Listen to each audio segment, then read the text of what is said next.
பொதுவா ஜனங்களுக்கு மனசுல சங்கடம், ஏதாவது ஒரு துக்கம், துன்பம், கவலை, ஏதாவது ஒண்ணு வருது. ஒண்ணு போக ஒண்ணு வந்துட்டே இருக்கு தினமும். இதுக்கு ஒரு உபாயம் இருக்கு. இதெல்லாம் விலகணும், வராம இருக்கணும், வந்தாலும் பாதிக்காம இருக்கணும்னா அதுக்கு ஒரு ஸ்லோகம் இருக்கு. இப்ப நிறைய பேர் சொல்லுவா, அந்த காலத்துல தந்தி வந்தா வயிறெல்லாம் சுத்துது, வயிற்றுல என்னமோ சுழலுதுன்னு சொல்லுவா, சக்கரம் சுத்துதும்பா, வயிறு சங்கடமா இருக்கு, பிடிக்கிறதும்பா. இப்ப கூட அப்படிதான் இருக்கு. போன் வந்தாலே வந்துடுறது. முந்தையாவது தந்தின்னு சொல்லி வாங்கி பார்த்தாதான்.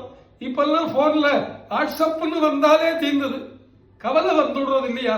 அந்த கவலை போறதுக்கு ஒரு ஸ்லோகம், பகவத ஸ்லோகம். கிருஷ்ணாய வாசுதேவாய ஹரயே பரமாத்மனே பிரணத கிளேசநாசாய கோவிந்தாய நமோ நமஹ. இந்த பிரணத கிளேசம்னா என்னன்னா வயிற்று சங்கடம், வயிற்றை பிரட்டி எடுக்கிறது, சாப்பிட முடியல, துக்கம் தொண்டை அடிக்குது, ஜலமா விழுங்கறே, தாகம் அடங்கலே, என்னமோ என் வயத்துல பண்றது, தலை சுத்துறது, மனசு சரியில்லையே, துக்கமே அப்படிங்கிற வாழ்க்கை ஏற்படுறதுக்கு பேரு பிரணத கிளேசம். அந்த பிரணத கிளேசம் போகணும்னா யாரை பிடிக்கணும்? கிருஷ்ணனை, வாசுதேவனை. கிருஷ்ணாய வாசுதேவாய ஹரயே பரமாத்மனே பிரணத கிளேசநாசாய கோவிந்தாய நமோ நமஹ.